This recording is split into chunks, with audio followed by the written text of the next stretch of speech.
All right. Well, hey, to all of you who are here, welcome. This is going to be an interview style, a very conversational style show, which is a departure. For those of you who are new, we normally do D&D content. On Tuesdays, we run a game, and then Wednesdays through Saturday, we go through D&D 101, where we teach character creation techniques. We can help answer your questions. There's just all kinds of interactions that we can have through role playing. And I've had a lot of requests since our channel began here for D&D to discuss what it's like to own or work in a game store, as that's my background, and what really helped springboard me onto the Twitch platform to convey what it is I do to you all. But I've never really talked about it. And I'll tell you, tonight is not my night to do so. Tonight is going to be a special guest who is on our Discord server, and she came over to our Discord server from another one that I had the fortune to get to know her and understand that she is also in the same business. And so, in asking Maple here to join us, she volunteered and said she'd be delighted to come aboard, talk about her experiences, answer some of my questions, and if you have questions that she can answer about, a store's culture, what's it like to work there, what are the good, the bad, the ugly, the human victories that you see. So, oh, hey, Derek. All right, so I'm going to drop myself into Convo here. Hello, can you hear me? Yes, I can. Hey, excellent. Now, I of course can call you Maple, as that's the handle that you use on our Discord. But is there another name that I can call you? You can call me Allie. Allie. Then, Allie, I shall do so. Welcome, and thank you now that we're talking in person, and I'm not just sort of introducing you to everyone here. Thank you for taking some time to stop by the channel and be willing to, share your story, the stories of others you've picked up, and maybe even answer a couple of their questions. Delighted to. And thank you for inviting me. I want to get started. I have the map up here just as a little introduction here about, just how northern neighborly you are to me, let alone to a lot of the other people here. But also, there are some fellow Canadians to you who, it's always weird living in Ohio and saying living further north, because there's not that many states that are further north still, let alone, obviously up in Canada here. So I hope that they can enjoy getting to know someone who might be even a little bit more local to them, and hear your tales. And even if they're in your neighborhood, it looks like the store that you're working at here is it's called Sir Games a Lot. I have your Facebook page open. Would you like to talk a little bit about the shop first, and then we can use that as a springboard into other topics? Sure. Basically, Sir Games a Lot's been around for almost 15 years since it'll be in April of next year. Congrats on that. It's hard enough getting by with your first 2 to 5 years. Exactly, but I only been working there technically out of 13, 14 years. Basically, how I started working there, I started as a co-op student at at my high school. Okay. A small business like Sir Games a Lot can start up and thrive. Really funny because I was the only co-op student that actually had a goal, because we had other co-op students that just wanted to get their foot in to get a job there, not learn how a business works, but just bring home a paycheck. Yeah, bring home a paycheck. And to me, I was like, I just wanted to learn how a business like Sir Games a Lot, which we specialize in board games, statues, anything geeky or that you wouldn't see normally at a Walmart or a not chapters, I would say, but chapters in some regard. But the only one, and he my boss, his name's Vince, and he is Sir Games a Lot. If you ever go on our Facebook and watch our videos, he always ends his videos, and I am Sir Games a Lot. And yeah, like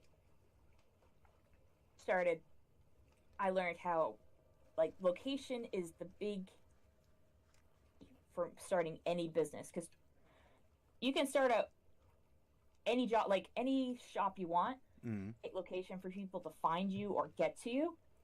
Good luck. When we first started, we started in a mall, and this mall had this movie theater, and we're like, well, statues like Superman statues, Spider-Man statues, people will probably go see a movie. I see these iconic characters. I'm gonna go take a look and see what's inside, and that's usually what brought us in. The clientele. Mm-hmm. And are you still in the mall? Oh yeah, we still are. Unfortunately, the movie theater is no longer there, but because we're such a staple at this location and this mall, that people come to us anyway. Your store has become a location itself, not just simply a place to shop. Exactly. It's still that way, because we still get people going like, I've never seen this store before or heard of you. Yeah. But because, it's still a mall. So we still have these new people coming in going like, I've never heard of you. Or they'll say like, I try to look up a store for certain, like because we specialize in board games. A lot of the people always like, we want like Catan or Ticket to Ride or Cards Against Humanity. So they would look up stores that were local, and we would pop up.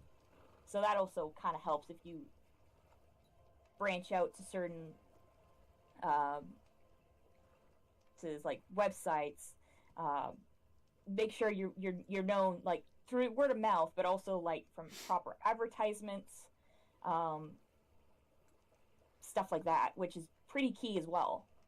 Business. Well, right off the bat, Allie, I'm very impressed for several reasons. Being as long-lived as this store is, and I hope continues to perpetuate in the future, that in itself can be a rarity. This is a tough business to be in, and especially given your location in a mall. My first instincts for that as a location and as a game store are that it could be limiting depending on what it is that you sell. Because often, you'll get Midnight Magic releases, or you'll get, people who just want to stay late and play board games, or, people go to tanning booths to get tan. People come to our stores to get pale.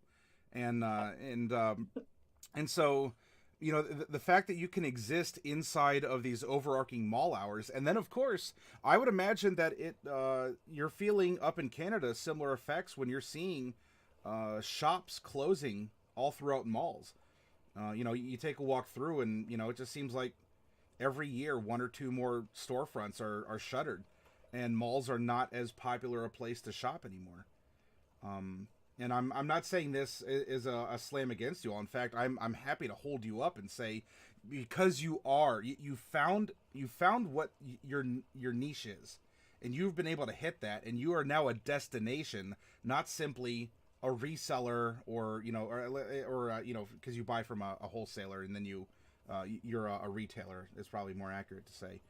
And you have this identity, and it sounds like you have a culture that's developed in your store community as well. Am I correct in that? Well, I'm just not sure how to is it? Do you have regulars? It's like, oh, hey, Joe's coming in every Thursday at 6:00. Joe is here to pick up, pick up the new whatever, and our loyal customers that coming since day one, and then some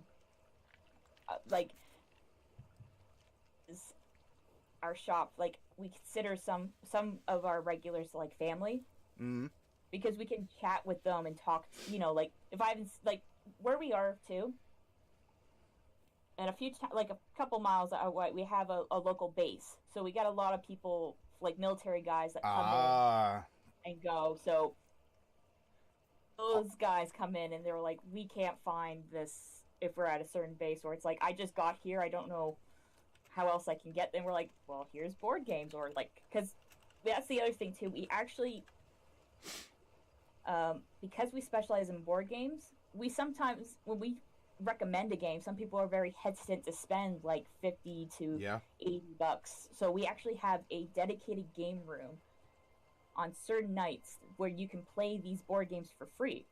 And that excellent. also, it brings people together. So sometimes they might bring their friends or just come up by themselves and then just engage with other fellow gamers.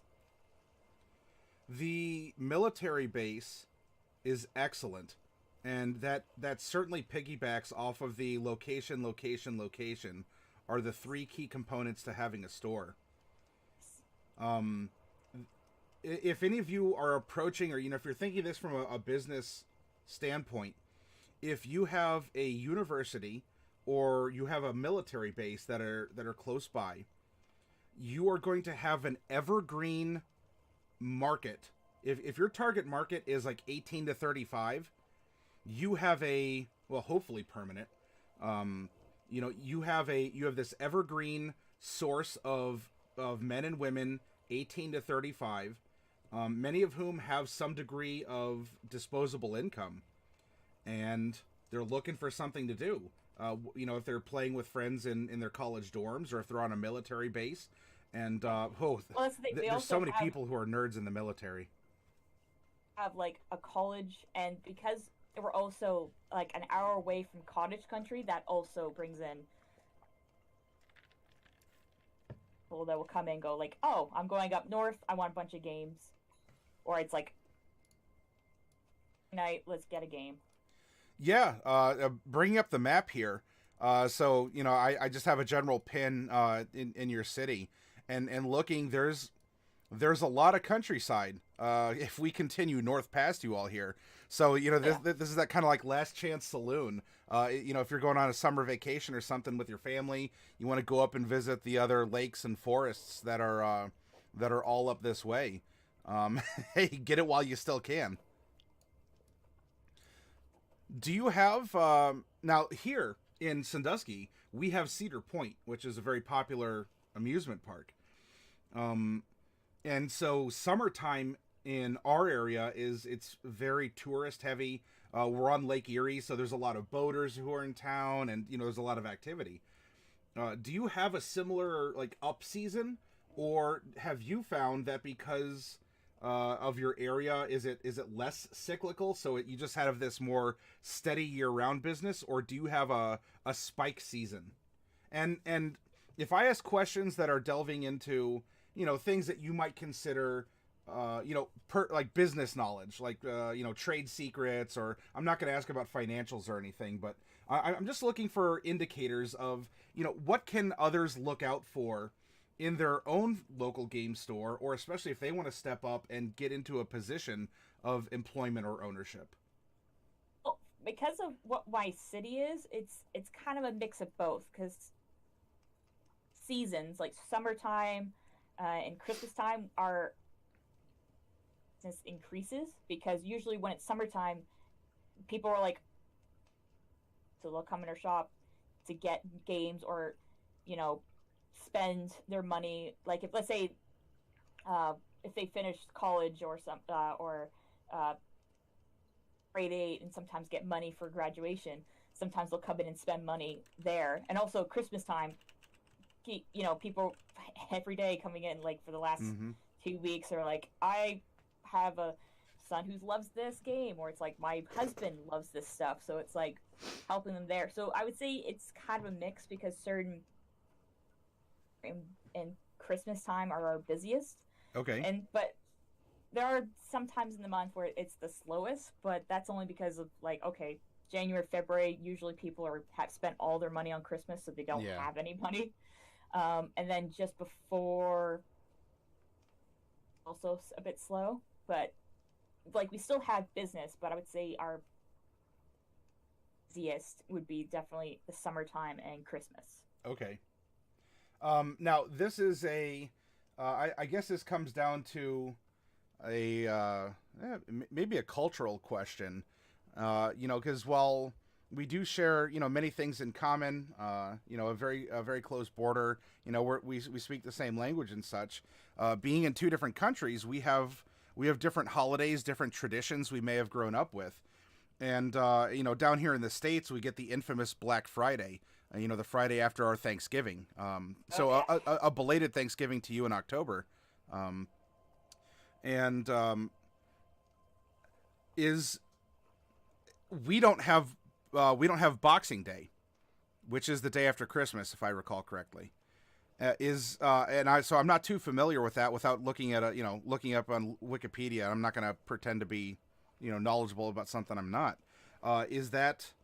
Do you have some other significant days that rely on your own local schedule in your country or your city or how that works? Is Boxing Day a big day? Because it's basically like Black Friday, where you get all the different deals and stuff like that. Black Friday, I was like, is that Boxing Day essentially? And then some people said yes and no. So it's for us, like Boxing Day, like that's when everyone got all like the Christmas money is coming in to spend all their get on Christmas on Boxing Day. So, there's like I have a regular every year. He says I don't come in before Christmas. He goes, I'm always here on Boxing Day because you guys have deals, and I have all the money then. So it's a case of the same thing but different. Yes. And I think this is another good point to show as well, that where you are setting up your shop, or if you're targeting a particular market, even if it's online, paydays may not always be on Friday, or distributions might not only be paid out at the first of the month, or different holidays can exist, and that can influence your business as well. Like we don't really have like an online store, so it's like my expertise on that is kind of lacking. But same, you still gotta, first of all, you gotta decide what you want to sell and who you want to sell it to. How easy access, like, for people to find this website, as well as like how they can purchase stuff. Because I went on one site where they didn't have any Visa or MasterCard, but it was only PayPal. Mm-hmm. And I'm like, well, I don't have a PayPal, and I don't want to sign up for a PayPal, so I'm not going to use your site. It's like limiting how people can purchase is also key. So it's one of those, you got to look at how you're going to view, want to buy, or sorry, so what you want to sell, but how people can purchase it, but also how you portray it yourself as well. Because someone might go on your website and go like, oh, this looks really doesn't look appealing. So it's one of those, you also have to make sure you look, because I'm pretty sure you've been on websites where you kind of this looks seedy. I don't know if I should be even on this. It might have like a track, like I might catch a virus or something if I don't have the right antivirus site. So again, because we don't have an online store, we just have a store. It is kind of... Sir Games a lot is, I think, an ever increasing, like you're polishing this gem more and more. Because in today's day and age, to not have an online presence and to be a brick and mortar store, let alone also inside of a mall, we're coming, and has been around for 15 or so years. It really is a unique place, and you all seem to have really hit your stride, and you're filling a particular niche. On that, and to go into what you were talking about with things that you sell. I did not hear that you sell comics. Am I correct in that? We try to sell comics, but it just didn't work. It is but the thing is, it's a thing. the thing is, we also have a store that does specialize in comics, so Mm-hmm. it's one of those we also like. We recommend going there if you want strictly comics, and they usually recommend to us as well. So that it's one of those we kind of help each other out by giving going go check out this store and vice versa, because we try to sell comics, but the problem is that we had people are always looking for particular comics, and if you didn't have it, they'll just like, all right, bye. Yeah. Or if they did, they'll some people will put a bunch of comics on hold and never come pick it up. At least Yep. from what one guy said. Let me make guy number 2 then, as that does happen, and you end up purchasing some very expensive wallpaper for your store. Yes. But like what I learned from at least this one guy admitted to us, he would go to multiple comic book stores and have these comics on hold and see who would get it first, and he would buy it. Mm-hmm. And then, because I remember we even said, we're not getting it. He asked us, like, oh, we want more. And we're like, no, you have yet to pick up these ones. And he's like, oh, well, I already picked them up from another shop. I'm like, then why'd you ask us to order these comics? And he's like, well, I do that with a few other places. And I'm like, and you wonder why comic book shops are suffering. With like $1,000 worth of comics that no one will pick up. Yeah. It's that can be.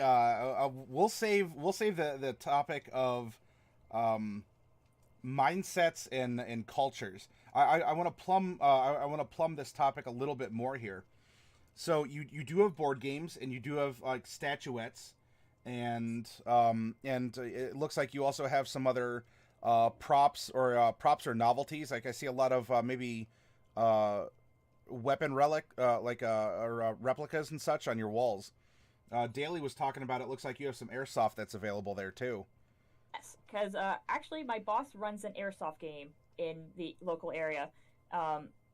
Because of what they are considered a uncontrolled firearm, so you have to be over 18, and it's played like paintball. Mm-hmm. Because my boss enjoys this sport, and there's not many places where you can get airsoft guns field ready, because they have to have a certain FPS. In this game, we started carrying it about 2 or maybe 3 years ago. So it's one of those it's kind of odd at our store, but at the same time, it is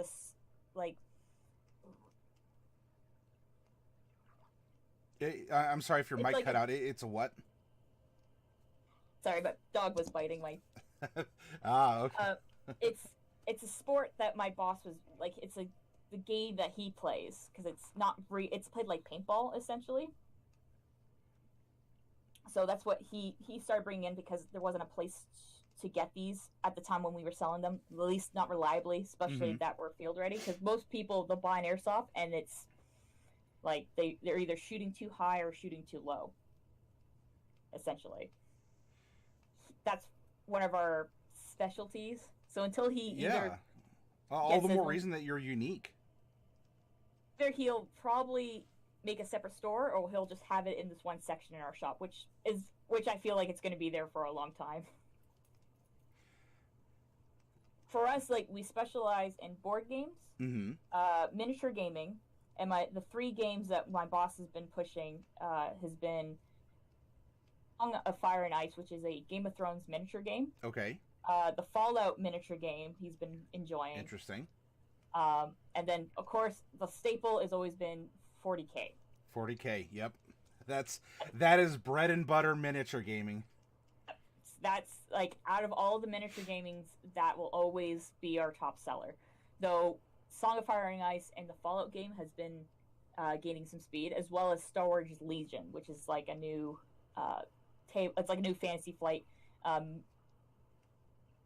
played similar, from my understanding, like 40K. Are they pre-painted? No, some of them you have to paint yourself. Okay. There was an old Star Wars game when Wizards still held the license that made some pre-painted minis for that. Yeah, that one died a few years ago. Well, I would say died, but no longer made. But yeah, no, the Legion one you kind of have to build and paint. Mm-hmm. Strategy games you have to do that. I don't know if we have. I would say the X-wing will be the exception because the ships are already prepaid. Yeah, yeah. And what about? Are you a Magic store or a Yu-Gi-Oh store? We sell Yu-Gi-Oh, we sell Magic, but like we don't sell them in singles because we found we used to have them like the single packs where you can get all the cards, but And yes, is this similar to the decision regarding comics where maintaining singles for that game was very strenuous on either budgets or time? in a way, because what we had, we decided not to do singles anymore because we couldn't keep up with the pricing. But because there were so many cards, it for just to maintain. Mm-hmm. And sorry, one of our regulars volunteered. He's like, I can organize this for you, and we're like, okay. Took him 5 hours to organize all the whites, all the reds, all that. Wait 5 minutes, and he's like, why? I said, because in 5 minutes we'll have these certain people that will come in and they'll tear all your work apart. Like, and we're like, yes, watch. And sure enough, within like I would say 10 minutes, these group of guys came in and literally started tearing apart all the drawers just to look for one card. Yeah, it's the look on the guy's face. I was just like, we warned you. This is why we can't try to organize this as much as we can. It will take 5 hours a day that we can't dedicate to. Singles are very lucrative, but they are also very time consuming and do require so much organization. And the headaches that I've had and even still have regarding, how to sort them, how to make them accessible, how to get them into a database. I certainly understand your all's position. Do you offer sealed events though? Since you don't have to keep singles for that, but you can still, do draft, or is that more of we offer it as a retail, not necessarily as an event? It's more retail now. It used to be like we used to host events, but then a lot of people were going to there's another local store that specializes just in cards. Okay. For us, we used to have people that would help run the events, but then they started going to school or they just stopped doing it. And so we have guys that play Magic, but it's just mostly for casual. And if they want to hold events, we are more than willing to give them the necessary packs that they need to do it. But most times it's just strictly just casual play. But usually if anyone wants to go in more of a for the tournaments and stuff, we usually post them to the more of the local store that specializes in it. I'm very happy to hear that you are working in harmony with other stores that might do some similar things. There might be a little overlap, but you each seem to have really found your specialty. And I presume that each of you sends business to each other as well. Because we have guys, they'll come up and go, oh, OMG said you guys might have it, or because that's the other shop, or the comic place that's nearby that says oh, well, if you're looking for more action figures and stuff, I would check these guys, or statues, go check these guys out. That really... Oh, I'm sorry, go ahead. Yeah, for us, we're if customers are coming for us for seeking certain items, we're more than willing to help them find it, because even if we don't have it, we might know where, or kind of go in these directions, because they'll always come back to us. Thank you. Yes. To go hey, thanks for helping me, but now you might have what I need, kind of thing. So it is so relieving to hear that this is a part of your business philosophy and your culture. I think many of us have heard of the unfortunate maybe even a stereotype of, a new game store opens up and it competes with the old game store. And suddenly it turns into mommy and daddy are fighting, and all the kids just want to play Magic at the Thanksgiving Day or whatever, the Christmas dinner table. And it's really awkward because one store starts bad mouthing the other, saying, "Oh, I hear they take fakes," or "Oh, their prices, they're not competitive," and it starts turning into a competition. It starts turning into love me more. Don't look at don't look at those other people. This is the store you need. That other guy, I heard he got arrested over the weekend or something along those lines. And it starts getting very toxic and very awkward, and it makes your customer base. So, and I know I'm preaching to the choir to you, so part of this is me explaining, through the camera and microphone to those who are watching, and maybe who have experienced this, or it's something to consider if you're looking to get into this as well. It's we have had those people. Well, at least what we saw was customers saying like, "Oh, well, this store is bad," and we're like, "Okay, they can badmouth it, but you feel like it's true." It's really like it's like we can sit like for us, as my boss put it, he goes to badmouth other stores. He goes, "I'm too busy taking care of my shop, like my customers." Yeah. He goes, "I can't speak for other customers if they had a bad experience at another shop. I can only take care of my shop." But again, we have people going like, "Oh, aren't you worried that they're going to take your business?" And we're like, "Well,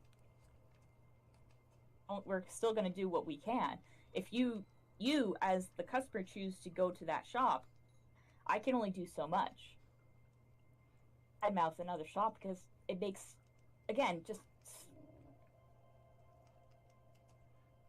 as you said, like a toxic environment when it's just like, we got better stuff to do. Whenever I heard that in my store, and maybe you've very well done the same, I would stop whoever was talking in my store badly about another, whether or not it was true to my knowledge or not, and tell them that this is not the place for that conversation. You're here to have fun. You're here to enjoy each other and the table space, the community we're providing, the products that we're providing. And I'm not going to have you badmouth another store here if if the other owner or manager isn't here to engage in a discussion about it. Exactly. You got to stay above board. Estrellas here says that's exactly what happened at our store. Way too many toxic people. A lot of them were drug heads, tons of underage drinking. Owner didn't care since they stood outside the store. Great image for the only game store in the area. Ooh. Yeah, so there wasn't even competition. That store seemed to cut its own throat. Like, we can only say for us, like, this is who we are. Like, we are more than willing to help you look for a certain customer, like, a certain product. The shop, it's like, I'm sorry to hear, but let's hope that this experience that you have with us is a pleasant one. Mm-hmm. I can't speak for other people going like, "Oh, well, this shop sucks." It's like, well, I don't know. I've never been to that shop. Or it's like, if I have, like, I only had a good experience. So sometimes it's like a mix. People talk about bad shops. Sometimes I wonder if they have a loyalty to that shop and they're just saying it out loud. So usually we always say like, don't guys, let's, if you say it in your own house, that's fine. Like, as you said, if you hear it in your shop, for us, like, we don't hear it as, like, I think when we first started, we might have heard it, but I think my boss was like, "Look, I don't have time for this pettiness." He goes, "I'm only here to take care of, if someone's saying bad mouth, then, like, don't listen to it, form your own opinion." And by minding your house and creating these relationships with your neighbors, your fellow game stores. Look, the proof here is evident. The store's been around for a very, very long time, and it shows that by dedicating yourself, by finding that niche, by filling it, and by providing that service, and being a service provider, a harmonizer, someone who's not who's not developing a store culture that is cutthroat or rumor mongering, you will get through it. And it is certainly tough, especially if someone new moves into town and they play the discount game. Oh, discounters. That's a whole other topic, but someone Yes, it comes is. in and says, "I'm going to sell magic packs for $3 a piece." Meanwhile, you're like, "We got to sell them at." So this is U.S. pricing. I mean, so adjust as necessary. We got to sell them at 4, and even then, we might be making a buck, maybe a buck 25, if we found a really good deal. And these people want to come in and they're like, "Oh, but volume, volume. We're gonna, we're only making a quarter a pack." And meanwhile, so they come in, and you might have regulars who are like, "We're gonna jump on this because these people aren't gonna last." And so with Astreus is the culture or the attentiveness, or people come in and they take themselves out of the own competition because it's all about price, and people money is what drives a wedge between people. It can create it can divorce sentiment from product, and so you're not supporting the store, you're buying something cheap.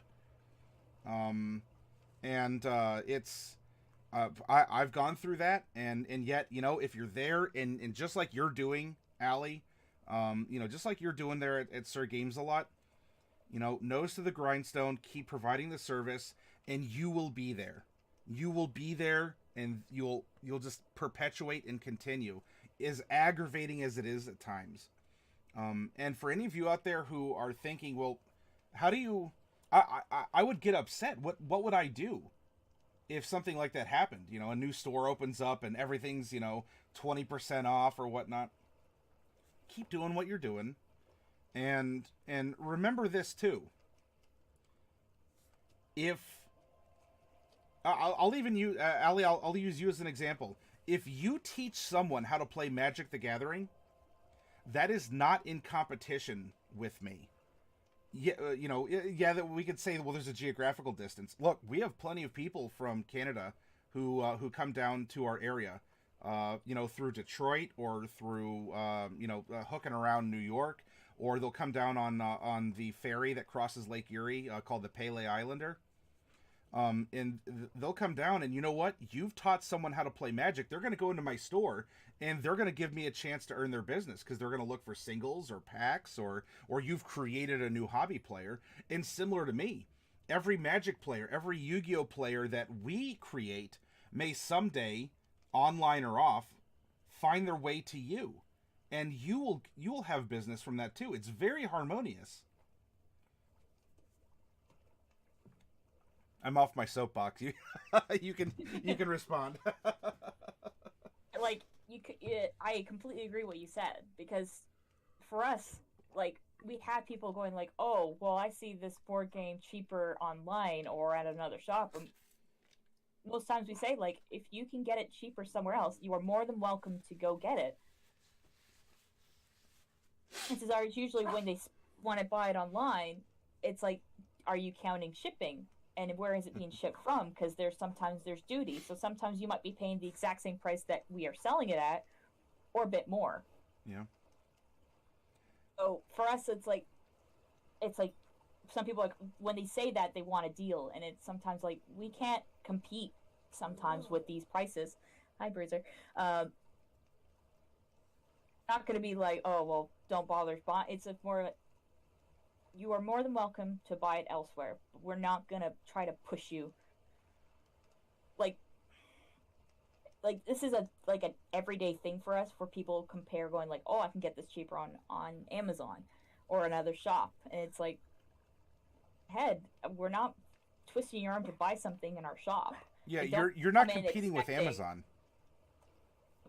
Come in expecting that, "Oh, I'm a customer and you need money." It's like, no, don't have that mindset, because it's like, we are more than happy to sell a product to you, but if you are just going to come in expecting deals, don't be surprised that we're not going to give you one. It's difficult, especially because it's personal, right? I mean, I would have to imagine, Allie, that you have bills to pay. I mean, you have a doggo. You got to buy food, and you have to make sure you're setting something aside for a vet visit, should the worst happen, any sort of transportation or other needs you have. And how do you pay that rent?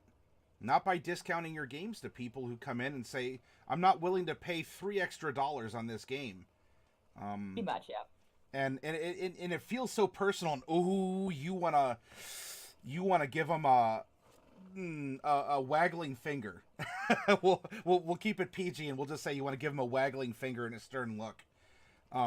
But for all of you who are out there, this is very much true. Look, board games. You should know that board games can be expensive, and some more than others. And the person who is to sell those games to you is very well aware of that as well.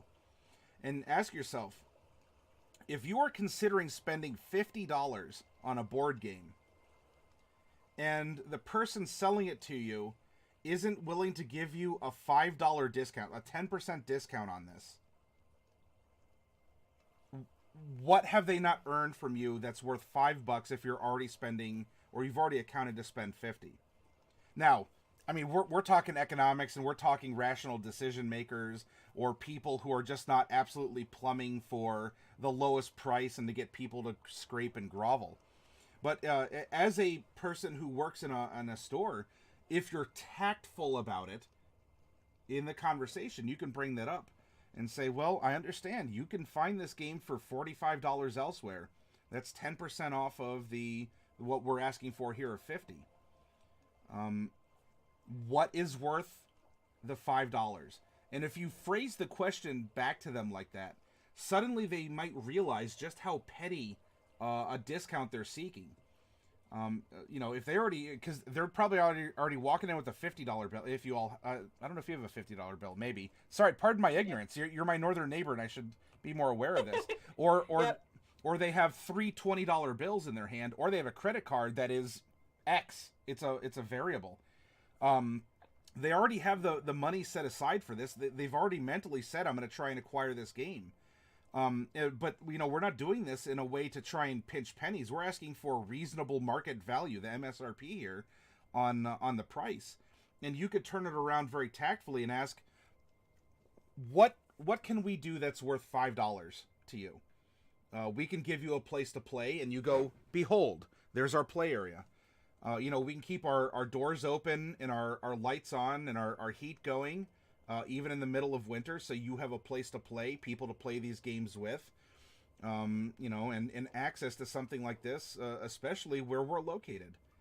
And, I'm sorry if that's not worth $5, we can't help you.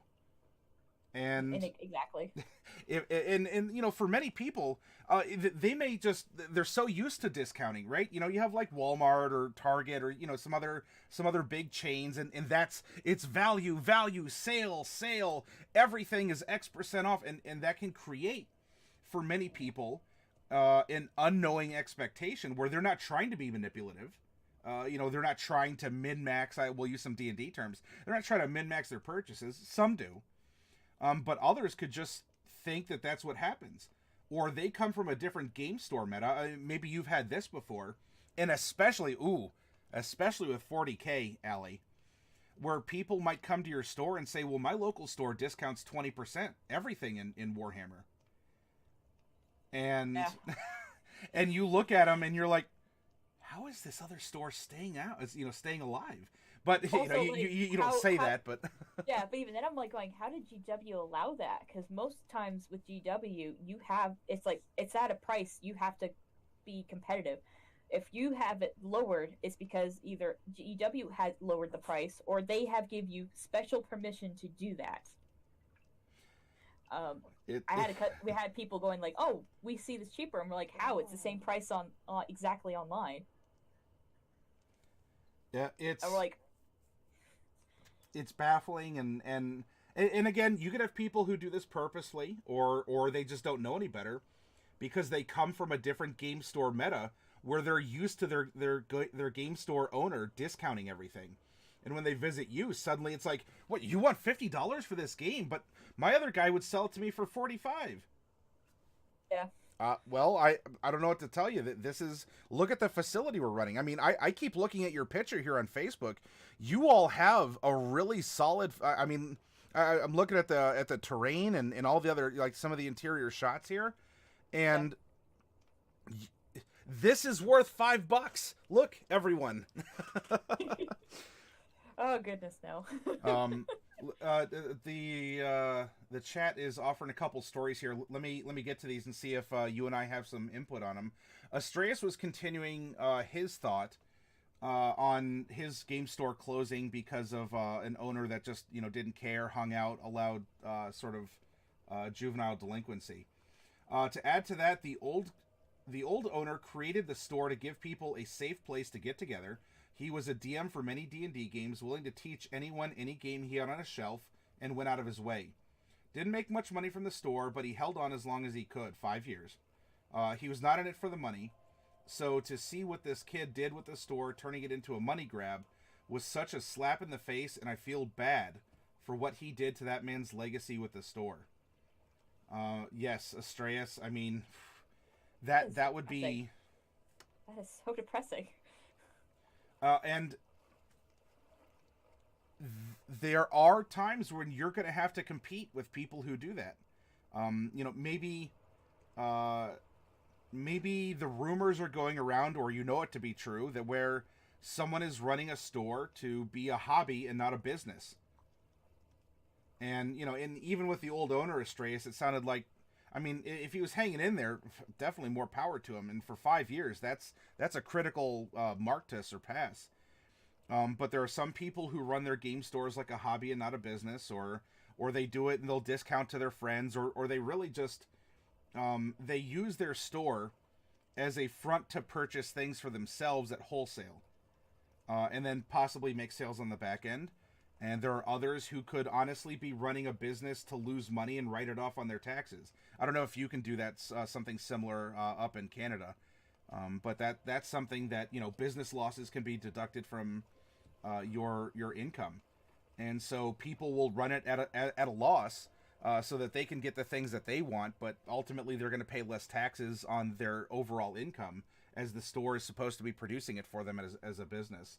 So you can get all kinds of people who are entering, they're throwing their hat into this arena for a lot of different purposes, with a lot of different business philosophies, a lot of different backing. Astraeus, you said, here this kid said, stars in his eyes, I want to run a game store because that sounds cool. And it can be cool. It can be. And yet, and then it's a hangout, right? Instead of a business. I'm sorry, go ahead, Allie. Yeah, it's very, for me, like, when I wanted to learn how this business works. And I wanted to, I had that mindset where it's like, I could run the store, but also enjoy it. But then, like, for the kids that wanted to have a job at my work, where they think they could just play and get paid to do that. And it's like, no, you have to engage people. You have to make sure the store's clean. You got to make sure the bills are paid. You got to make sure everything is clockworks. You can't just sit around and do nothing. Especially the bathroom. I'm sorry to interrupt, but I want to make sure. If you run a game store... those are nightmares. Keep your bathroom clean. You keep your bathroom cleaner than your main floor. Nothing will turn away business quicker in an area where people are supposed to spend like 4 to 6 hours together if they're doing organized play or the like, than by having a bad bathroom. And I'll tell you, that reputation will spread. It'll spread quickly. Very quickly. I'm sorry. I just that hit a I gotta talk about this. I gotta make sure that we're putting that out there. Room, and we have 2 bathrooms, one for the top floor and one on the bottom floor, and a few times a week we have to tidy up. Wonder how it gets that bad. And then, of course, you find some delightful surprises in your bathrooms. And you wonder, like, only my regulars have been coming in so far today or this week. And why do I have a mysterious smear on my wall? Thankfully, nothing too bad. At least that I have experienced, nothing that bad. But I'm glad then. Clogged toilets, I would say, has been the worst though. Yeah, but I mean that's natural humanity, and I had signs up, you know, and I made it very save face, very discreet. If the bathroom requires service, let someone at the counter know, and even then, people will use the restroom, and you know, the toilet will get clogged, and despite it being human nature, I mean, it happens.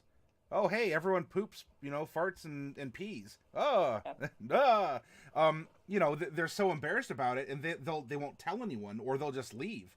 And then suddenly, someone who's fresh in your store walks in your bathroom and sees, hopefully, a contained mess, let alone an overspill. And then they come to you, and then you're like, oh, I don't run a slop hole, you know, it's...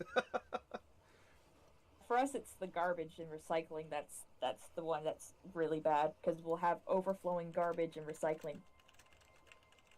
It was so bad, I said, guys, why didn't one of you just come in and let us know this is bad? And they were just like, oh, we didn't think we could. And I'm like, what do you mean you... Yeah. Oh. It's like, all you have to say is like, garbage overflow, or, you know, if you're happy to do it for us, you're more than welcome to. But if you don't want to touch it, that's fine. But just let us know that it's Mount Trash. I will say that nothing is more humbling to make sure that your head is on your shoulders as an employer, or a manager, or whatever your official title is, because you've been with them forever. I mean, you're a right hand person here. What's that? I'm his go-to girl, as he calls them. There's nothing more humbling in this case to be in this position of leadership than to realize that you're responsible for these very, you know, basic leftovers of humanity, and you know, that many people might not appreciate it, but hopefully it helps you develop an appreciation for your job, even if you're like, ugh, it's this again. Let me get to a question that was offered to both of us here by DJ Chocolate. He says, I have a question for both of you, or for both myself and Allie. How do you figure out what new games to order, and in how much you put aside usually for such a risk like that?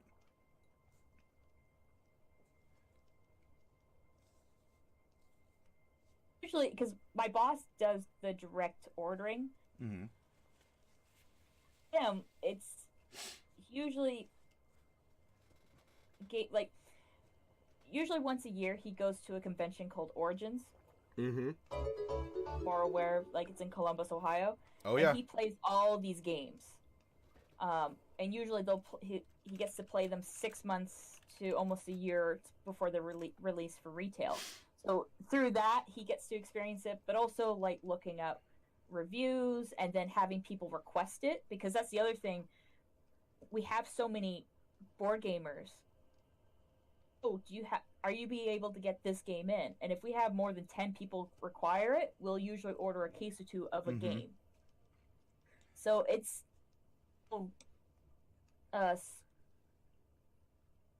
think about, because for my boss, he tries them. We have requests for them, but also like reviews too. That's the other thing. If there's getting high reviews and stuff like that from other board gamers, like, you know, Dice Tower and stuff like that, we'll sometimes go like, okay, maybe we'll get in like a couple games and see how well it goes. Sometimes you might have to go like, I never heard of it. Let's just order one or two. Mm-hmm. Or if it's something that's super popular, it's like, okay, more, and see what we can do. So it's one of those. If you have a chance to play this game before it comes out on retail, do it. Like if you go to Origins or Gen Con, that's usually the best place to play these games. But sometimes, like looking at Board Game Geek or, you know, other, get to play from like Dice Tower. Sometimes they get to try out and play and say, hey, I got this from, you know, the manufacturer or the designer itself, kind of thing. So it's one of those, you got to research, and sometimes you might have to take the risk and order some. Because Yep. there's some games that we order and they're maybe not as popular as other games, but it doesn't mean they're bad. It just all depends on what the game is. That sometimes people might be looking for a certain different types of board games, like cooperative, family, like something highly strategic, stuff like that. There's so many different factors to that answer.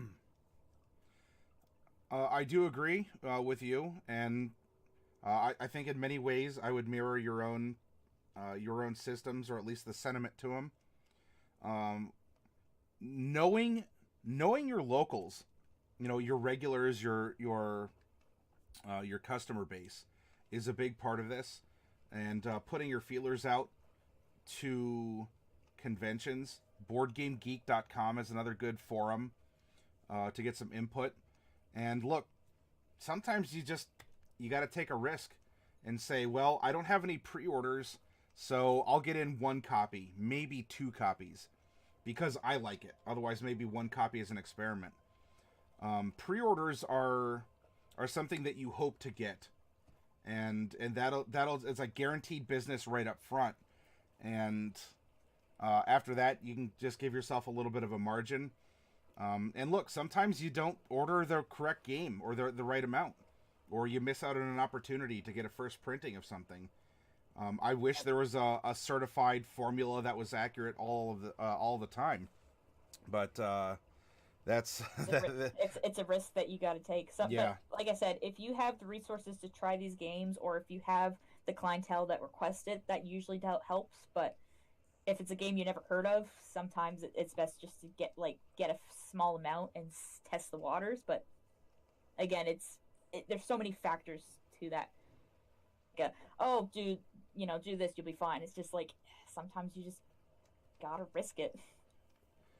I don't know if you had been seeing it in chat, but Sprocketeer was recalling his time when he was actually working in a GW store, and just the competitive nature. GW is an interesting business model itself. That is almost worth its own lecture. In its Yes. history and its business practices, and and I guess kind of the corporate culture, at least as the little guys, right? As the little the retailers, the small businesses, were having it represented to us here. Let me see what else has been brought up in chat here. I'm scrolling through real quick. Stray says, I'll personally pay a little extra from a store that shows they care about the content of the customer. When you pay extra, it's not just for the product, but you're paying for the experience. You are doing what you can to keep that store going. Yes, I have a very biased opinion on that, Estrellas, but you are absolutely correct. Let me catch up here, because you all are having an excellent side conversation in chat, and that absolutely makes me happy that there's some solid chat activity going on here. Oh yeah, by the way, Happy Donuts, thank you very much for that subscription. I greatly appreciate that. Looks like you just had fun playing some D&D with diadems. Crazy heat wave in a dungeon, lions attacking during a rest period. So much chaos and so much fun. Mini Donut and you are waiting for the next session. Congratulations, the hook is set, my friend. It sounds like Diadems is doing a great job of opening you up to storytelling in this hobby. And I'm very happy that you have taken the time and opportunity to stop by here and share your story. DJ says, so reviews, requests, and personal playtesting of the game. Mostly research, a little bit of educated guesses. Good to know. Thanks for letting me know. Yes, DJ. It's... Sometimes you just got to live it. And you'll get a gut instinct. And you could pair that with data. But look, data can fail and gut instincts can fail. So hopefully you have this, this hybrid of the two that'll get you through.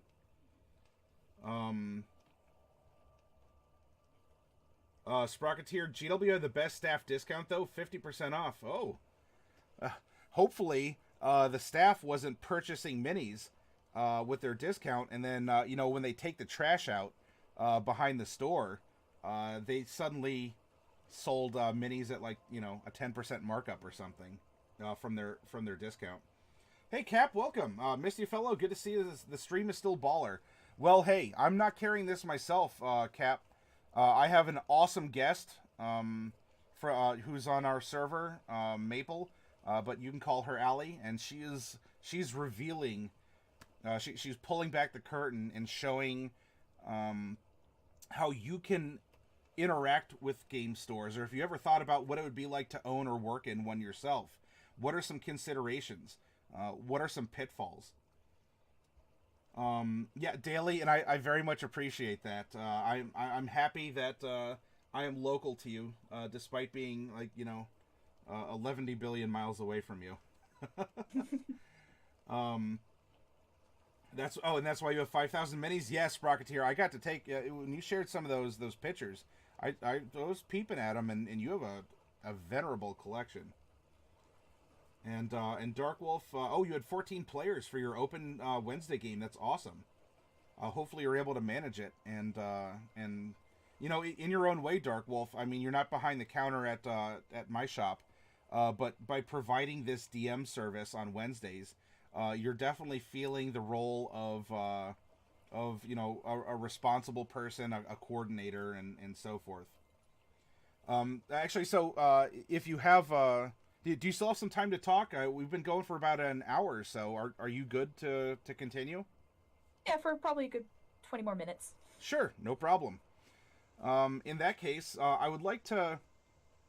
I want to ask you, what is the most human experience you've had in your time at the store?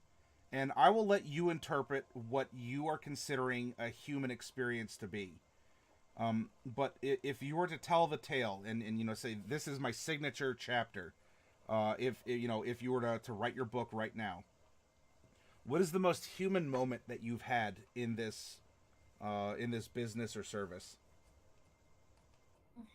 I'm just trying to think, 'cause it's been like I have to dig through like thoughts of almost 14 years working, but I would have to say, I guess, like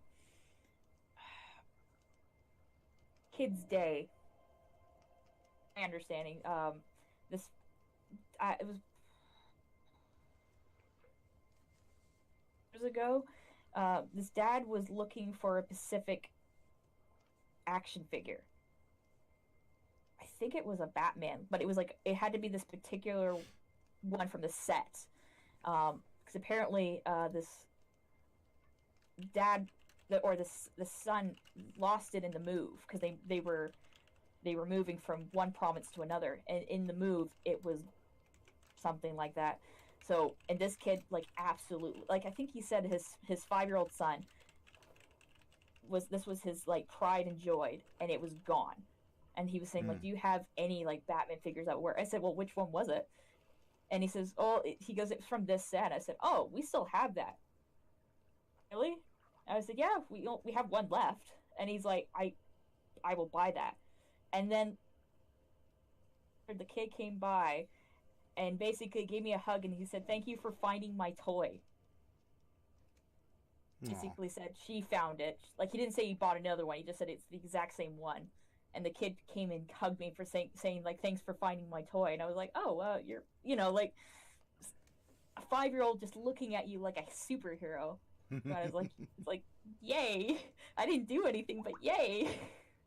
All because, like, it was that particular Batman, and I can't remember which set it was, but it was that one. Do you ever wonder what this kid has grown up and gone on to do? Hopefully a good person. That's my hope for humanity in general. Yes. But maybe be the next Batman. In fact, like, we do actually have a regular. You might actually have to look him up. He's called the Brampton Batman. This gentleman is a Batman fan that his caller ID, when he calls the shop, says the Batcave. He has his own Batmobile. He has his own 2 different Batman suits, and he goes around to like children's hospitals, parties, all this stuff as Batman. I hope maybe that kid will be that be like him. That's him. Hmm. I found a website. In fact, he even has a Facebook page too. Oh yeah, lovely man. Oh wow. Yeah, he's a bigger Batman fan than I am. The fact that when he calls, his caller ID says from the Batcave. Oh wow. Scrolling through some of these pictures, and yep, and you know what? The difference someone can make if you're just talking about something that can unify them, whether it's a comic book or it's something through pop culture, which is a very it's a more easy medium to go through because it's relevant. It's it's constantly churning, lots of new ideas and new connections to make. That is your story is very moving, and I'm very glad that you shared that with us because you do have those effects on people. Every day, you don't know who's going to walk into your store. And I'm not saying that in a vague, threatening, oh, are we going to get held up? Which I hope you've never had to deal with crime along those lines. Although we could talk shrinkage, I'm sure. Oh, thievery is the worst, but I would say, hopefully, and knock on wood, won't ever encounter those types of crimes. But I'm just hoping we never get to that point. The worst we have is just people. Have you had a regular steal from you? Had several actually. Mm-hmm. Mm-hmm. Or it's I. It The worst breaks one your was heart, the guy doesn't it? because you just look and go like, we treated you, but with respect. We sometimes would do some form of discount just because you buy a lot, um, and then you turn around and steal and lie to us like that. That to me is like the worst. Sometimes I'm like Yeah. with It. people before that, but when it's like someone you see on a daily basis and they look at you like, oh, I trust this guy. I don't think he'll do anything bad, and then he turns around and just stabs you in the back. Yeah. It really breaks your heart. In those moments where I've experienced that, I can't even be angry because I'm more sad for the person and the circumstances. Just because of that relationship that was that was shattered through this theft or this this sort of like lying or manipulation. And it's tough. Have you and that's with adults. Have you ever had to did you ever catch a kid stealing from you? And if so, how did you handle that situation? Uh, yeah, usually for me, like I think the most recent one was there was a this girl, and I think she had form of condition or issue. Mm-hmm.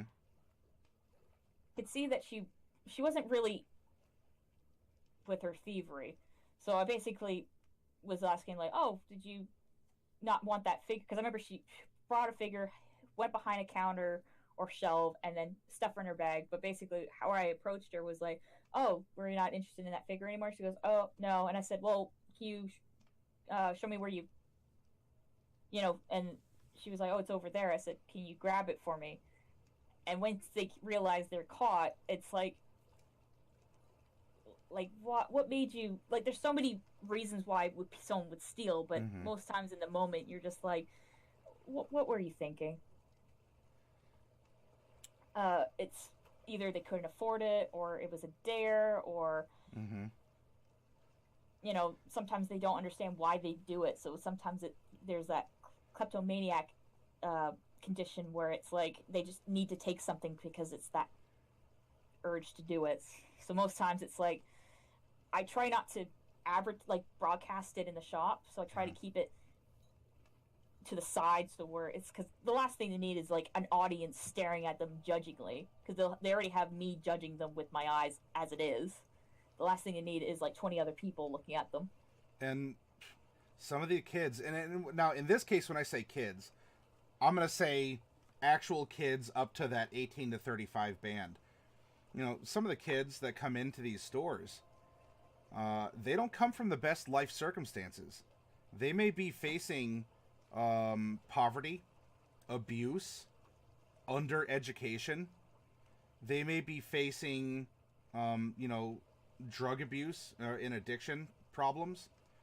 Or they might have some sort of, you know, a mental or emotional illness. Or, you know, we see a lot of people who aren't the most, you know, they're not the Friday Night Light quarterbacks that come in. And, No. and a lot of them might have various forms of social anxiety for a lot of reasons.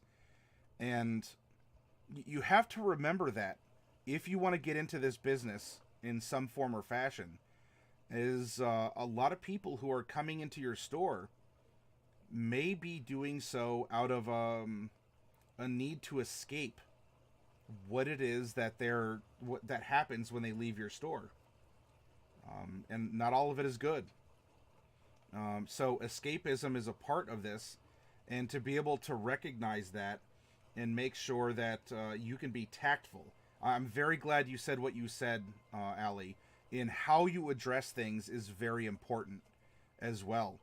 Because through no fault of this kid's, you know, they may have been put up by their parents to do something because it's an abusive household. Or, you know, the child is neglected and is kind of lashing out. You know, just remember, though, that, you know, what is your target audience? And what can happen in that demographic. Happy Donuts. Oh, it's good seeing you. Well, it was great having you stop by, and thank you for sharing a little blurb about your game. I'll see you on our Discord, and you know you're always welcome to come back in our chat too.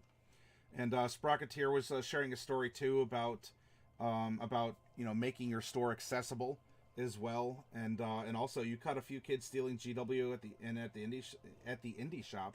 The saddest case was a regular customer who tried to steal a box of 40K minis because he didn't have enough cash on him to pay for it. He was about 50 pence short, or the equivalent of 80 cents.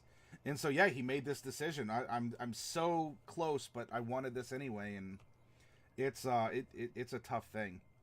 Yeah. Well, most times, like, if with us, it's like, especially when they're under, I would say under 18, we usually do like a year ban. But again, we try to do it subtly and tactfully, because again, they don't need an audience of other shops. Because we're in a mall, we call security, the whole sheet beam. But sometimes it's like sometimes we'll give them the option and go like, I can call security, go through the spiel, or you can leave and not come back until, and either they'll come back maybe in a few years and be appropriate, or they won't come back at all. So it's very, very tricky, because again, why people steal is so many different reasons. There's some where you're just like, you know what, I don't need you at all. Well, there's some where it's like, okay, you clearly have an issue that needs address, but I am not a psychiatrist. Yeah, yes. Or your doctor.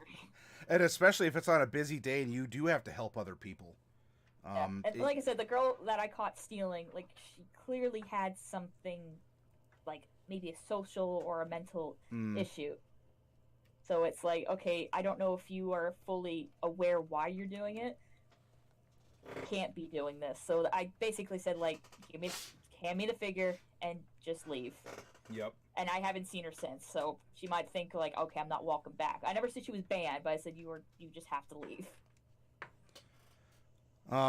As we're coming, oh, go ahead. I'm just hoping that she did get help, because again, it's very tricky on circumstances like that. How the person behaves, you're like, okay, something's up. And by the way, for any of you who are behind a counter in a store like this, oftentimes because you watch people so often as a part of your job, you do learn to be a lot more vigilant. You will increase your passive perception and your passive insight greatly by working a job like this. Also, you're going to get some tells. And, you know, if people are acting oddly because you're used to a certain behavior in the store, it's important to keep in mind that... Sorry, my earphones are going out, so I'm trying to get this piece in. There we go. you know, you got to keep your eye on some people, and we have to fight against some instincts that we have where, well, you know, don't judge people. And you know what? Generally, that is a good policy. But if someone is walking in the middle of your store in a, you know, like a big puffy coat, regardless of any other descriptor, we're just going to say that, you know, someone's walking in with a big oversized coat in the middle of summer. Or multiple of empty grocery bags. Or, yes, and if they're carrying in other bags and whatnot, you know, because as a Western society, we are, you know, we're told to make sure that we are non-judgmental, you know, that there is not a prejudice. And I do believe in those values. But if you identify the actions of the individual, that might warrant your attention, and you know you have to fight against those instincts to, you know, to look the other way or say, well, maybe I shouldn't say something because, you know, you might feel guilty otherwise, when, you know, otherwise that you just walk up and ask if they need help. So there's a lot of mental conditioning and emotional, you know, like a clinical detachment that you have to make to the products and the people, because they're your friends. But just because they're your friends, you can't discount them, and you can't. And hey, if you've been stolen from by your friends, you know that you can't always keep your eyes off of them either, and it's very unfortunate. Then, as we're coming to the twilight of this conversation, I did want to ask, and you know what, maybe this is a very good segue to it, Allie. Well, I certainly know that you are not speaking on behalf of all women, nor even all girl gamers, such as they're called. I would like you to discuss, if only briefly, what is your view or your vision or your experience with seeing more and more girl gamers. To use that term, I know that, you know, women, it's not just little girls or anything. But it's a description nonetheless, though, for describing like they're females that like games in a way. Yeah, and then so I would like your perspective, as I mean, as a male, they're traditionally male dominated stores and products and even a culture, but from my observations, we're seeing now that it is more and more egalitarian with its access and its customer base. Can you give me a little bit of insight you have on both sides of the counter in your store, for being a girl gamer? Oh, for us, like, we have, like, I would say a nice healthy amount of both guys and girls coming in buying stuff. At least from what I've been seeing, a lot of women aren't feel like they have to suppress this geekiness that they have. Because when I was little, that I liked, you know, Transformers and stuff like that, while other girls were like, oh, well, that's a guy thing. And it's like, so? I don't care. I like it. People grow up, and then, you know, as I would say the culture expands, especially like through internet, through TV shows and comics, they'll see that it's like, oh, well, or a guy or girl or whatever, if you enjoy it. But it is kind of interesting to hear sometimes when I see, you know, some customers come in and say like, oh, it's kind of weird to see a girl like this stuff. And sometimes it's by like women too. Like, I had this lady come in and she goes, oh, wow, you really like this stuff. Like, I didn't think girls would like this. And it's just like, why? Like, to me, it sounds so odd, but at the same time, like, it's like ingrained in some people's minds. And I don't know if it's like a cultural thing or a society thing, but it, on a daily basis, I see people surprised to see a girl behind the counter, especially liking games and like video games and, you know, comics and stuff like that. But also, it's also nice to see where women are like, I don't care, I'm gonna play this. Anyone has an issue, who cares? And they're initiating it. It's not just, well, my boyfriend is here to play Magic and I'm just disinterested, but I'm here to. Sometimes that's how they get introduced too, because maybe they didn't think they could. So sometimes I'll see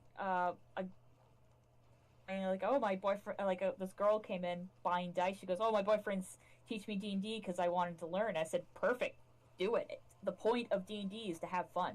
Mm-hmm. Enjoy it. There's like, don't feel ashamed at it. Like, embrace it. Embrace your nerdness. And I hope that it is, for guys or girls, I hope that it is. This is universal wisdom. If you enjoy this, enjoy it. Play the games that you want and engage with the community. And if you have a problem with someone in the community, and I mean, hey, thank you very much for the re-up on that. Just want more people have and play more games shriek. Oh, Oni-chan, wonderful Welsh accent. I love it. I just want more people to have fun and to play more games. That's what we hope.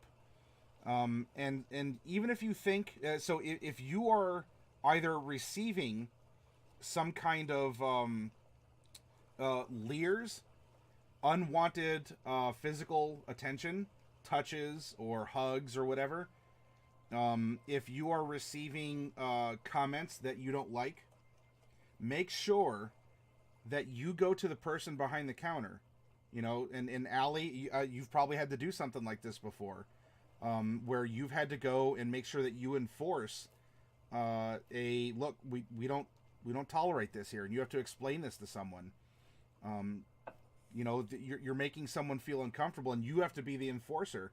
But you know what? If you are subjected to this, or if you see someone being subjected to this who's not going to report it themselves, I urge you to step up.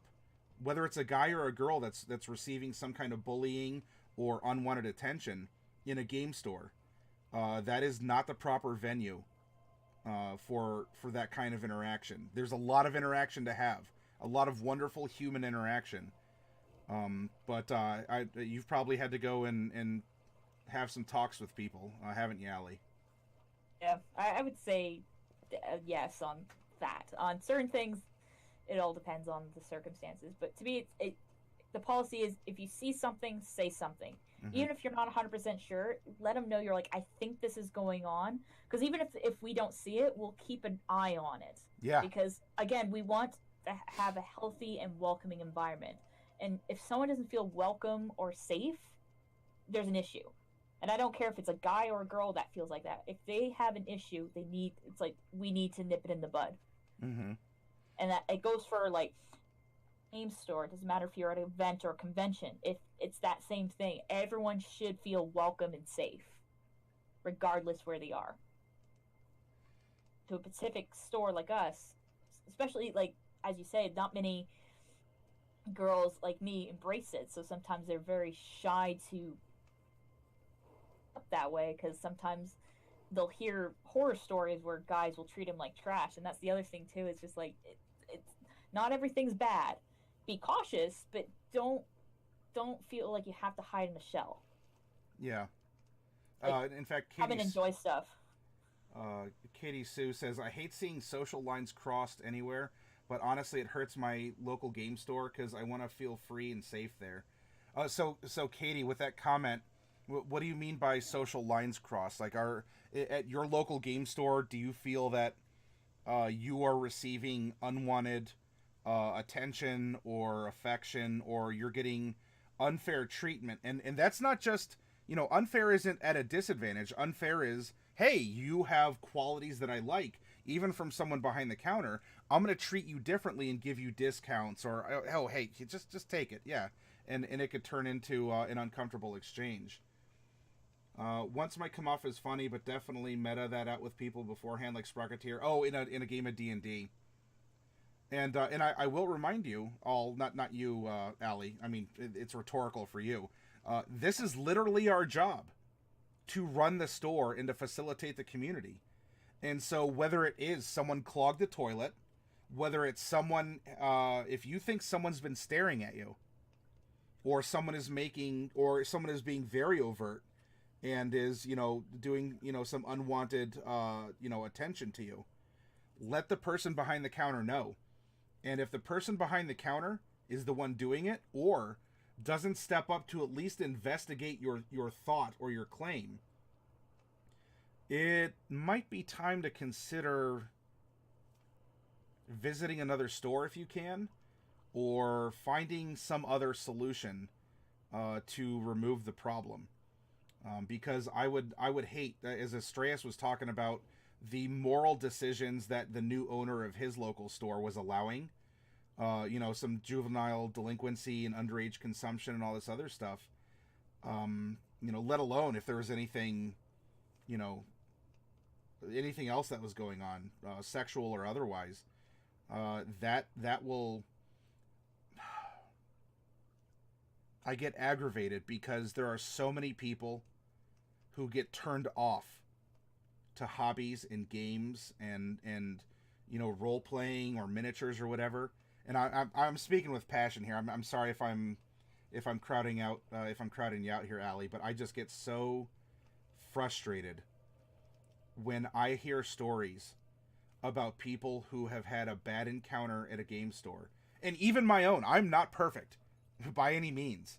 But when I hear that someone lost interest in playing Yu-Gi-Oh! Or Pokemon because of the other people who were playing, and now years of potential friendship, years of potential networking and community have just been dashed because of whatever reason. Toxic behavior, I would say. Yeah, I agree with what you said, because for us, like we run the store and we want everyone to be happy and healthy to come in, but it's sometimes it's so hard to police sometimes. But it's one of those, like, but if we don't know if there's an issue, like sometimes we'll hear something that happened months ago and it's like, well, why didn't you say anything? Yes, thank you for bringing that up. Because sometimes it's like, no, just let us know, because even if it might have happened once, it's one of those we need make sure it doesn't repeat. It's sometimes some people have like that social anxiety and make it feel like, oh, it's just on me, or it's like, I don't know, it's probably my fault kind of thing.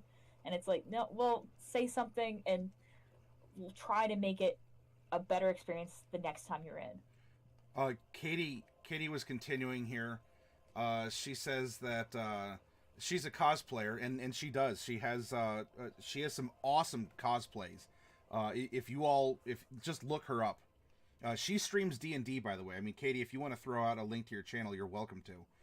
I'm a cosplayer, as you know, and I've gone to my local game store in cosplay to help them promote a new release and like hard hugs, weird hand positioning, and photos. It was rough, but luckily the manager put an end to it every time he saw it. His wife was really fast on it too. It was such a good day and had a lot of fun to help promote the store, but I haven't gone back to do it again because of that. The management handled it really well, but I can't risk that again. And yeah, every time someone's in your store, this is now universal advice, something can happen. Something can happen, and despite them loving your store, giving you business, they may not be willing to step up. And even in this case, and Katie, I understand if it's coming to personal space and if it's coming into actual contact. I'm not putting you on the spot for making a rash or a poor decision. But every time someone's in your store, it is a chance to possibly lose business if your words aren't tactful or if you aren't thoughtful in your approach to things. You have to be mindful. You can't run your business like a casual hobby and just allow all the boys to come over and drink in your store. Or you can't just allow, it's treated like a casual place. You want it fun, you want it accessible. And you may not want it, plastic saccharine like Disney. And that's perfectly fine. You want an authentic community built from grassroots. Yet you still have to be vigilant even though you're playing a game. And it's frustrating. Maybe you've experienced this, Allie, but it is so frustrating at times when you just want to interact with people and you want to be on the other side of the counter, the customer side, the playing side. You want to sit down and F&M with them, but you can't because you have this responsibility. It's up to you. You're the gatekeeper. You have to not only answer the phones and, ring people up, but you have to be the one who puts an end to certain topics that are brought up even casually. Maybe you have a no cussing policy and you got to remind people of that. Or you have these human interactions, especially if someone doesn't wear deodorant. As much as that's a stereotype, it happens. And here you have to go to a presumably functional adult human being and remind them how to be a functional adult human being. That's the body odor is it's very tricky, because especially people are very self-conscious about it, so you got to be very tactful and very respectful, but also be very firm that it's like you in a shop smelling like they do, because that's not fair for the people who work there, or the other shoppers. But you can't just go like, it's like, no, you gotta go like sir or ma'am, because guys and girls can smell, doesn't matter. Yep. But it's, again, you gotta have to, a very tactful way, without have their feelings a little hurt, but not to the point where they'll come out bawling, crying out, calling you a meanie and stuff. It's like you gotta be very careful. Discretion is the better part of valor in that case. And if you can help someone save face, you might just lock in a customer for life, because you handled the situation properly and they respect the heck out of you for it. And they will be the first to stand up and not just give you money for product and, be a good boy or girl in your community, but be vocal and help you advertise and help you do all this other stuff. Sprocket said, we had a customer who smelled like a sewer. The boss always followed him around spraying air freshener. Oh, not so subtle, but say that's not a very tactful way. I mean, it's efficient, I guess, but not really good. Straya said, kind of stepping backwards a bit, but I have handled sales and customer service for a few different retailers, restaurants, golf courses, and I have ended many friendships from quote-unquote friends, thinking they could use me to get discounts and free stuff, but wouldn't talk to me any other time. Oh, when your social life is also your business life, I hope it's not as rough on your end of things here, Allie. But you have to divorce friendships from business, and you have to treat your friends as customers in the business, even if you're friends afterwards outside. And to get that respect back and forth across the counter. Thankfully, I are those situations, but I'm aware that for someone who's in a very similar position like me, will have those unfortunate encounters. Yeah, like I said, luckily I don't have those, and I have heard stories of those situations. It's sometimes you gotta go like, well, here, if they were really your friend, they wouldn't be asking for discounts. They shouldn't be expecting discounts. If they got one, they'll be thankful, but if they didn't, they'll understand, because one, it's your job, and they don't want to ruin any chance of you losing that job. Yeah, you're paying your bills. It's not just fun and games, even though your business is fun and games. But again, it's like, they're not friends. I would just ignore them, to be honest. But again, to experience that, and thankfully have yet to, have not experienced those bad situations. I have heard stories where someone says like, oh, these people hang out with me only because I work at a movie theater and they think they can get free movies, and it's like, well, you've been with us here for about an hour and a half, and I'm very, very grateful for your time and you sharing your wisdom and experience that you've garnered over a good long career in this business, and doing things that it's tough to do, and it's tougher and tougher. So really, it's a test of your intelligence, your adaptability, your mettle, your social ability. And if you have to go, I understand. I think in either case we should take a break to get a snack, stretch, or do whatnot. But if you're going to head off, I very much appreciate your time this evening, Allie. I very very appreciate you inviting me into this conversation. I share my experience, but also just have a lovely chat with you. What we'll do here, everyone, then is why don't we get up and take a 10-minute break? Let's stretch, get a snack or whatnot. I don't know if you're gonna stick around, but if you want to just lurk and chat, what I'll do is if any of you have any sort of follow-up questions that I can answer, or I don't know if you want to dedicate any more time. I'm not going to bend your, I'm not going to put your bend your arm behind your back for that. Maybe I can field some questions, or we can shore up some of the conversational loose ends that have come about from weaving this yarn, this tale from a tabletop, and we'll finish out our evening with some more conversation. But yeah, I would have to bow out. But if you ever need to have like another like me for similar conversations or stuff like that, I'll be more than willing to come back. Katie asks, any links or shout outs for Allie? Where can I find to follow her? Do you have any? I don't really have social media. I'm odd that way. I find it just too much. I'm kind of private, but if you're ever in Canada and coming to like Barrie, Ontario to check out Sir Games Lot and see me, you're more than welcome to say hi. Here we go. We're zooming in through the atmosphere. And hey, you do at least lurk a little bit in our channel too, on our Discord. So if people had questions or wanted to talk to you, could they do so there as well? Absolutely. Awesome.